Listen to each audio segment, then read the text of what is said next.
वशिष्ठ जी ने कहा, राजन, इंद्र अपने यज्ञ के लिए मुझे पहले ही वर्ण कर चुके हैं, उनका यज्ञ पूरा कराकर मैं तुम्हारा यज्ञ कराऊंगा, तब तक मेरी प्रतीक्षा करो। ये बात सुनकर राजा निमि बड़े ज्ञानी महात्मा थे। उन्होंने विचार किया कि कल का क्या भरोसा, प्राण रहे कि न रहे, और वशिष्ठ जी इंद्र का यज्ञ कराने चले गए।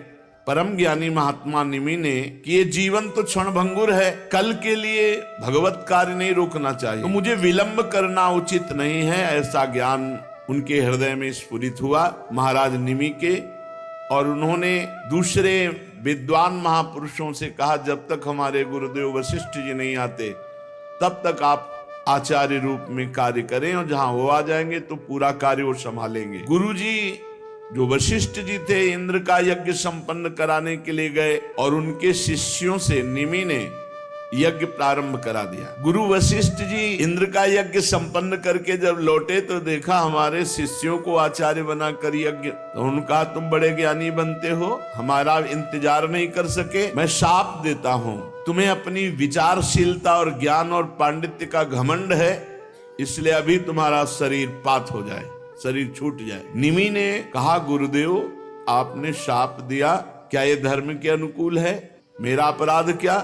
आपने व्यर्थ में शाप दिया, इसलिए लोभवश धर्म का आदर ना करके और गुरु होकर के व्यर्थ में शाप दे दिया, इसलिए आपका भी शरीर पात हो जाए, आपका भी शरीर छूट जाए।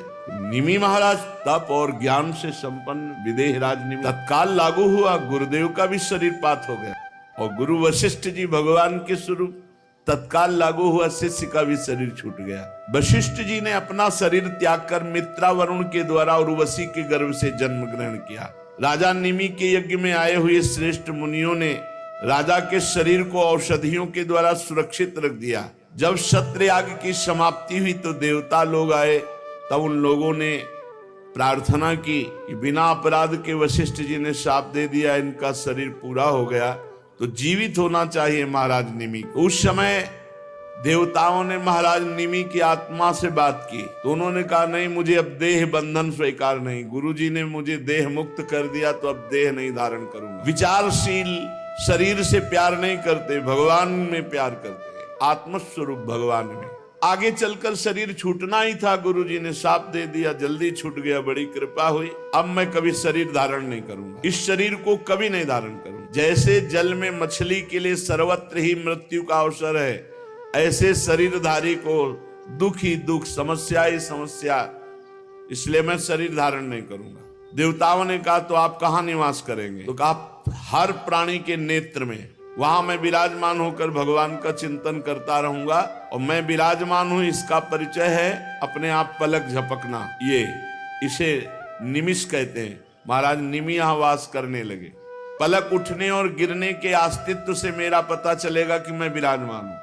सबके नेत्रों में ज्ञान श्रोमणी विदेहराज निमि विराजमान है। इसके बाद उन महर्षियों ने सोचा कि बिना राजा के तो अराजकता फैल जाएगी, तो निमि के शरीर का मंत्रों के द्वारा मंथन किया तो एक कुमार उत्पन्न हुआ मुर्दे से। जैसे वेन के शरीर से भगवान पृथु का प्रादुर्भाव हुआ, ऐसे ही महाराज निमि के शरीर का जब मंत्रों के द्वारा मंथन हुआ तो जो पुत्र पैदा हुआ वो महाराज जनक थे। जनक जी निमि के मृत शरीर से, जिन्हें वैदेह विदेह कहा गया। वैदेह जनक और मिथिल, क्योंकि मंथन से हुए, उन्हीं के द्वारा बताई हुई मिथिलापुरी है।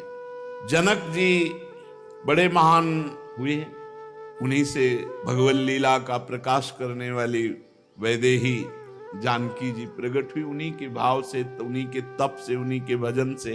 जब यज्ञ के लिए हल जोत रहे थे तो शीर, हल के अग्रभाग से एक घड़े में चोट लगी और उससे सीता जी का प्रादुर्भाव हुआ। इसी से जनक जी का नाम शीरध्वज हुआ। शीरध्वज के कुशध्वज, कुशध्वज के धर्मध्वज, धर्मध्वज के कृतध्वज और मितध्वज, कृतध्वज के केशिध्वज और मितध्वज के खांडिक हुए। परीक्षित ये जितने महापुरुष हुए सब ब्रह्मबोध संपन्न ज्ञानी महात्मा, सब आत्मविद्या में बड़े प्रवीण आत्मज्ञानी। मिथिलापुरी में निवास करने वाले, मैथिल कहलाने वाले इन नरपतियों का आपको परिचय दिया। ये सब के सब गृहस्थ में होते हुए सिद्ध ज्ञानी महात्मा हुए, द्वंद्वों से मुक्त हुए। याज्ञवल्क्य आदि बड़े बड़े योगेश्वर इन पर महान कृपा करके सत्संग करने जाते थे। यही जनक जी भगवान सुखदेव जी के भी गुरु जी कहे गए।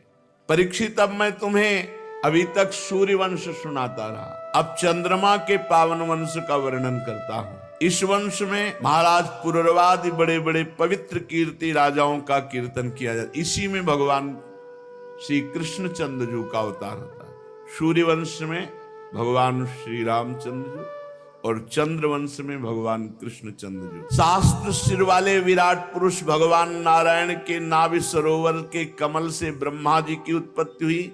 ब्रह्मा जी के पुत्र हुए अत्रि। वे अपने गुणों के कारण ब्रह्मा जी के समान ही थे।